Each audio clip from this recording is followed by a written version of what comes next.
الحمد لله لك الحمد كله ولك الشكر كله ولك الملك كله بيدك الخير كله وإليك يرجع الأمر كله إنك على كل شيء قدير اللهم لك الحمد أنت نور السماوات والأرض ومن فيهن ولك الحمد أنت قيوم السماوات والأرض ومن فيهن ولك الحمد أنت رب السماوات والأرض ومن فيهن اللهم لك الحمد كما ينبغي لجلال وجهك وعظيم سلطانك وأشهد أن لا إله إلا الله وحده لا شريك له وأشهد أن محمدا عبده ورسوله الذي أرسله بالحق بشيرا ونذيرا وداعيا إلى الله بإذنه وسراجا منيرا أيها المسلمون أوصيكم ونفسي بتقوى الله عز وجل كما قال الله تعالى في القرآن الكريم يا أيها الذين آمنوا اتقوا الله حق تقاته ولا تموتن إلا وأنتم مسلمون يا أيها الذين آمنوا اتقوا الله وكونوا مع الصادقين ومن يتق الله يجعل له مخرجا ويرزقه من حيث لا يحتسب সম্মানিত মুসলিয়ান কিরাম আমরা আল্লাহ তাআলার শুকরিয়া আদায় করলাম এবং আবার আল্লাহ তাআলার শুকরিয়া আদায় করি আমরা সবাই করি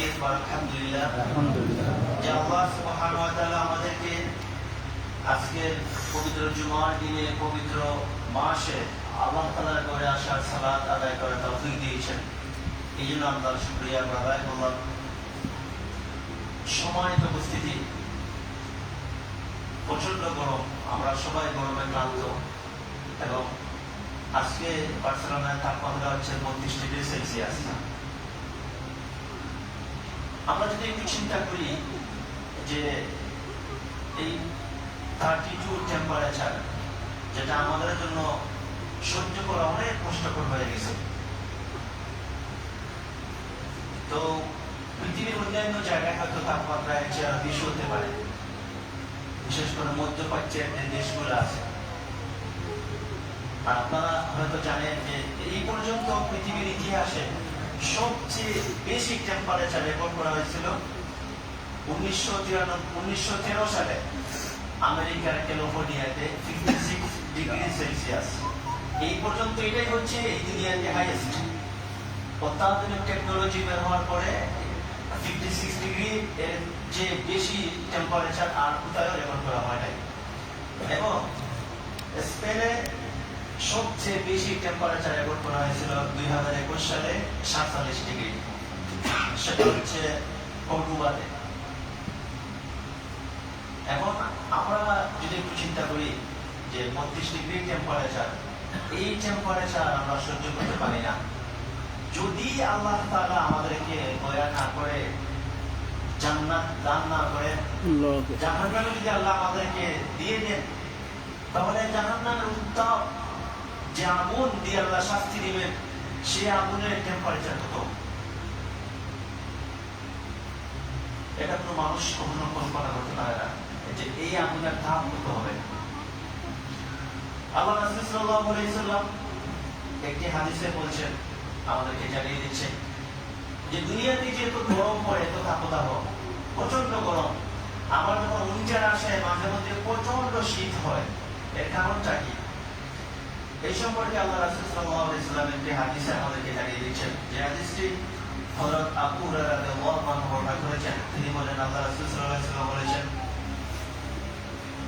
عن أبي هريرة رضي الله عنه أن النبي صلى الله عليه وسلم قال اشتكت النار إلى ربها যে আল্লাহ রাসূল সাল্লাল্লাহু আলাইহি ওয়াসাল্লাম বলেন জাহান্নামের আগুন আল্লাহর কাছে অভিযোগ পেশ করলো اشتكت النار إلى ربها فقالت يا رب أكل বা'দা। জাহান্নামের আগুন আল্লাহর কাছে অভিযোগ পেশ করলো, আল্লাহ আপনি আমার মধ্যে এত তাপ দিয়েছেন, এত উত্তাপ, আর এই উত্তাপের কারণে আমি জাহান্নামের একটা অংশ আরেকটা অংশ খেয়ে ফেলতেছেন, আমার পক্ষে আর সহ্য করা সম্ভব হচ্ছে না। তখন আল্লাহ সুবহানাহু ওয়া তাআলা জাহান্নামের আগুনকে অনুমতি দিলেন, ফাআযিনা লাহা বিনাফাসাইন, যে জাহান্নাম তুমি দুইটা নিঃশ্বাস নিবে। নাফাসিন ফিশ-শিতা, একটা নিঃশ্বাস নেয় জাহান্নামে শীতকালের সময়, যখন আমরা এই পৃথিবীতে প্রচন্ড শীত অনুভব করি। ওয়া নাফাসিন ফিশ-সাইফ, এবং আরেকটা নিঃশ্বাস নেয় জাহান্নাম গরমের সময়।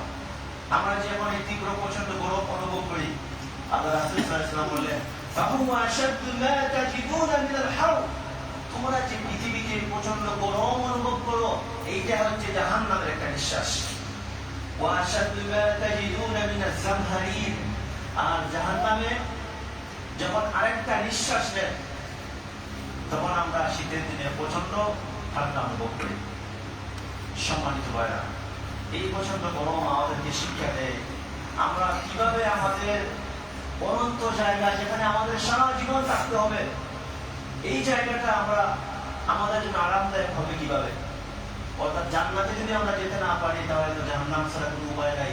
আর জাহান্নামে তো কোনো ভেন্টিলেশন সিস্টেম থাকবে না, কোনো এয়ার কন্ডিশন থাকবে না, শুধু কষ্ট আর কষ্ট। দুনিয়াতে আমরা যে আগুনটা ব্যবহার করি, আল্লাহ রাসূল সাল্লাল্লাহু আলাইহি ওয়াসাল্লাম বলেছেন, দুনিয়াতে আল্লাহ তাআলা আমাদেরকে যে আগুন দিয়েছেন, যে আগুন দিয়ে আমরা রান্না বান্না সব প্রয়োজনীয় যে কাজগুলো করি, এটা তো জাহান্নামের 70 ভাগের 1 ভাগ।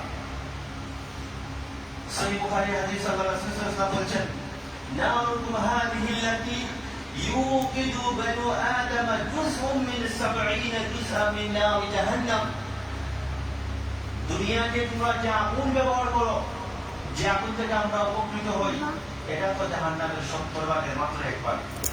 তখন সাহাবায়ে কেরাম বললেন, ক্বালু আল্লাহু ইয়া রাসূলুল্লাহ লাকানা কাফিয়া, আল্লাহ রাসূল, মানুষকে কষ্ট দেওয়ার জন্য দুনিয়ার আগুনই তো যথেষ্ট। আপনি আমাদেরকে মেসেজ দিচ্ছেন যে জাহান্নামের আগুন 69 গুণ আরো বেশি পাওয়ারফুল হবে। তো একটা মানুষকে তো কষ্ট দেওয়ার জন্য দুনিয়াতে যে আগুন আছে, ওই আগুন দিয়ে যদি তাকে শাস্তি দেওয়া হয়, তাহলে তো সে শেষ। আমরা যারা রান্না বান্না করি প্রবাসে এসে, এই অভিজ্ঞতা সবারই আছে। এমন কোন মানুষ কি আছে এই দুনিয়াতে যে 1 মিনিট তার আঙ্গুলটা এই আগুনের উপর রাখতে পারবে? দুনিয়ার যে আগুনটা আছে, ওই আগুনের উপর আপনার হাত, একটি হাত অথবা একটি হাতের আঙ্গুল আপনি এইভাবে রাখবেন 1 মিনিট বা 2 মিনিট, এরকম মানুষ কি আছে এই দুনিয়ায়? নাই। তাই সাহাবায়ে কেরাম বলল, ইয়া রাসূলুল্লাহ, আল্লাহ তাআলা যে আগুন দিয়ে পুড়াবেন জাহান্নামীদেরকে, যার তীব্রতা এত বেশি, এইটা তো দরকার নাই। দুনিয়াতে যে আগুন যে দিয়েছেন আল্লাহ তাআলা, এই আগুনের সমপরিমাণ আগুন দিয়ে তো আল্লাহ শাস্তি দিতে পারতেন। কত ভয়ঙ্কর জাহান্নামের শাস্তি। সম্মানিত ভাইরা, এই দুনিয়াতে আমরা, আল্লাহ মাফ করুন, অনেক সময় আমরা দেখেছি আগুনে লেগে অনেক মানুষ দগ্ধ হয়ে যায়। আগুনে দগ্ধ হওয়ার যন্ত্রণা যে কত কঠিন, এটা ভুক্তভোগী ছাড়া কেউ বুঝতে পারবে না।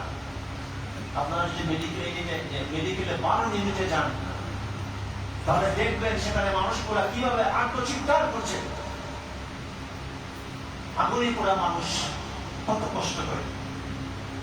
তো এই যে দুনিয়ার যে আগুন, এই আগুনটা মানুষের অন্তরে ঢুকে না। ডাক্তাররা বলেন যে যদি 30% তারা পড়ে যায়, তাহলে তার রিস্কি হয়ে যায় জীবন। 50% পড়ে গেলে তো এই রোগীকে বাঁচানোটা কঠিন হয়ে যায়।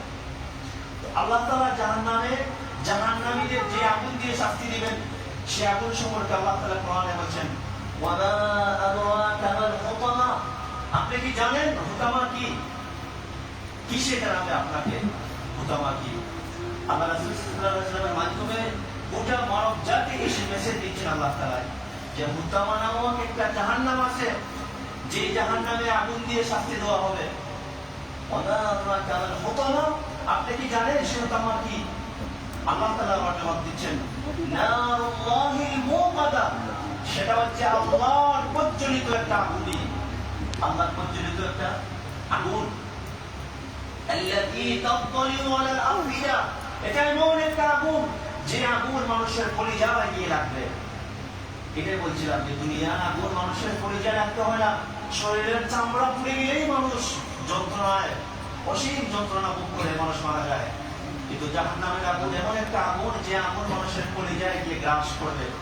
কিন্তু এই যন্ত্রণা এই কষ্টে কি মানুষ মারা যাবে? মারা যাবে না। সুম্মা লা ইয়ামুতু ফিহা ওয়া লা ইয়াহইয়া, আল্লাহ তাআলা বলেছেন সেখানে তারা বাঁচবেও না মরবেও না। দুনিয়াতে কষ্ট করলে অনেক সময় আমরা বলি হয়তো এই দুনিয়া ছেড়ে একদিন চলে যাবেন, আল্লাহ তোমাকে নিয়ে যাবেন, তোমার কষ্ট শেষ হয়ে যাবে। কিন্তু জাহান্নামের বিষয়টা এরকম না যে কষ্ট পাওয়ার পরে যে আপনি মারা যাবেন, মারাও যাবেন না এবং সেখানে বেঁচে থাকার মতো যে প্রশান্তি যেটুকু সেটুকু পাওয়া যাবে না। এইভাবে যন্ত্রণা উপভোগ করতে হবে।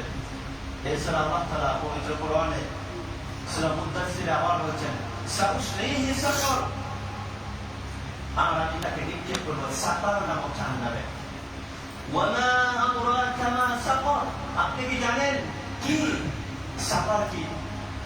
লা তুবকি ওয়া লা তাদার, সেখানে তারা বাঁচবে না মরবে না।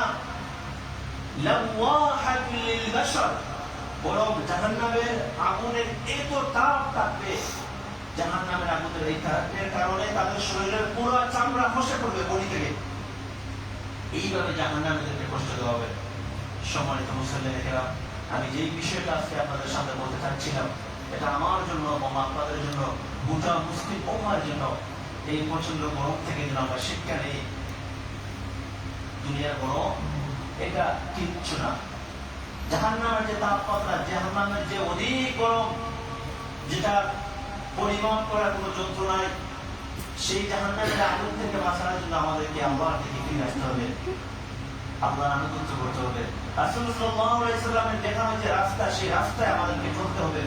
আমরা যদি লোকে এসে মনে করি যে দুনিয়ার জীবনই হচ্ছে আমাদের আসল, যদি আমাদের আসল জীবনটাকে আমরা ভুলে যাই, সালাত আদায় না করি, আল্লাহ রাব্বুল আলামিনের যে বিধান সেগুলো যদি আমরা পালন না করি, তাহলে জাহান্নাম ছাড়া আমাদের আর কোনো রাস্তা খোলা নেই। সম্মানিত মুসলিমেরা, কোন ব্যক্তির একজন মুসলিম হিসাবে আমাদের অনেক দায়িত্ব আছে। বিশেষ করে আমরা যারা ইউরোপে আছি, আমরা জানি এখানে পরিবেশটা কি। ঘর থেকে বের হলেই শুধু গুনাহ আর গুনাহ, আর এই গুনাহ থেকে বাঁচার জন্য অন্তরে থাকবে তাকওয়া।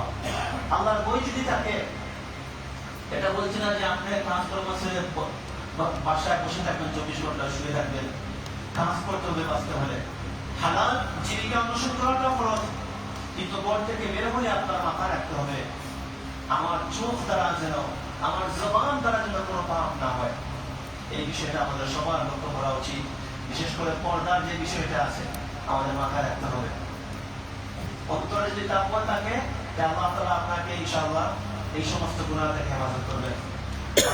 একটা বিষয় গত জুমায় আমরা আলোচনা করছিলাম যে এখন গোটা বিশ্ব যে ফুটবল খেলার যে উন্মাদনায় মেতে আছে, আমরা যারা মুসলমান আছি অনেক সময় দেখি, আমি প্রায় সময় বলি, আমার কাছে খুবই দুঃখ লাগে, আপনি ভাই খেলা দেখেন, এটা শুধু বিনোদনে রাখেন, কিন্তু এই খেলা দেখার মাধ্যমে সারা রাত আপনি ঘুমালেন না, ফজরের নামাজ কাজা হয়ে যায়, আপনি কিভাবে জান্নাতের আশা করেন?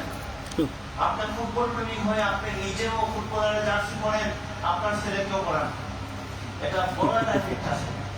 ডাইরেক্ট সরাসরি হারাম না করলেও ফুটবল খেলাকে অনেকগুলো কারণ বিবেচনা করে দেখা যাচ্ছে এই খেলাগুলো মানুষকে একটা সময় জাহান্নামের দিকে নিয়ে যায়, হালাল করার সুযোগ নাই। আপনি জায়েজ বলবেন এরকম কোনো স্কোপ নাই। আর খেলা দেখার মাধ্যমে মানুষ একটা সময় জাহান্নামের মধ্যে যায়, সালাত কাজা হয়ে যায়, যে কাজ করে নামাজ কাজা হয়ে যায়, সেই বিনোদন দিয়ে কি হবে? একদিন যদি বিনোদন দিয়ে আরো গুরুত্বপূর্ণ বিষয় আছে, আপনি যদি আপনার ছোট বাচ্চাদেরকে আপনি বিভিন্ন ফুটবলারের জার্সি কিনে দেন, ধীরে ধীরে সে তার প্রতি অ্যাডিক্টেড হয়ে যাবে। হচ্ছে এটা থেকে আমরা একটা ছেলেকে বললে সে আল্লাহ নাম বুঝতে পারে না, এবং আমরা যারা আছি, আমরা ইয়াং যারা আছে, আমরা বাংলাদেশ থেকে বড় হয়ে আসছি, রাসূল সাল্লাল্লাহু আলাইহি ওয়াসাল্লামের নাম জানি না, ইসলামের 5টা পিলার ওইগুলো ভালো করে জানি না, ওযুর ফরজ কয়টা, নামাজ কিভাবে ভেঙে যায় এগুলো জানি না, কিন্তু ফুটবলার যা আছে সবগুলো আমরা নাম জানি, ইতিহাস আমরা সবাই মুখস্থ, আমাদের মুখস্থ আছে। এবং এইরকম ড্রেস পরে আমরা মসজিদে সালাত আদায় করার জন্য আসি। ভালো কথা মনে রাখবেন, যদি আপনি যে পোশাক পরেন সেই পোশাকে কোনো ইহুদ খ্রিস্টানের নাম থাকে, ওইটা দিয়ে সালাত আদায় করে নামাজ হবে না। কিয়ামত পর্যন্ত আপনি আদায় করে নামাজ হবে না। 70 টাকা তো নিতেই তো খরচ, এমন কোনো পোশাক পরা যাবে না নামাজে যে পোশাকের কারণে আপনার খরচ, আপনার সফর দেখা যায়। আপনি রুকুতে গেছেন, সিজদায় গেছেন, পিছন দিক থেকে আপনারা সবকিছু দেখতে পাচ্ছেন, আপনার ব্যাক সাইড এটা খোলা হয়ে যায়। এখন শর্ট ড্রেস পরে নামাজ পড়া যাবে না। সম্মানিত ভাইরা, আল্লাহ সুবহানাহু ওয়া তাআলা আমাদেরকে জাহান্নামের কঠিন আযাব থেকে আমাদেরকে মুক্তি দান করুন। এই গরম থেকে যেন আমরা শিক্ষা নিয়ে একটু রিমাইন্ড দিই নিজেদেরকে যে জাহান্নামের আগুন কত ভয়াবহ। যদি আমরা নেক আমল না করি, নেক কাজ না করি, জান্নাতে যাওয়ার আশা করা হবে কোরআনে। আল্লাহ তাআলা আমাদের সবাইকে কোরআন এবং সুন্নাহ অনুযায়ী আমাদের বাকি জীবনটুকু পরিচালনা করার তৌফিক দান করুন। আমরা সবাই বলি আমিন। أقول قولي هذا أستغفر الله لي ولكم ولسائر المسلمين فاستغفروه وأتوب إليه إنه هو التواب الرحيم.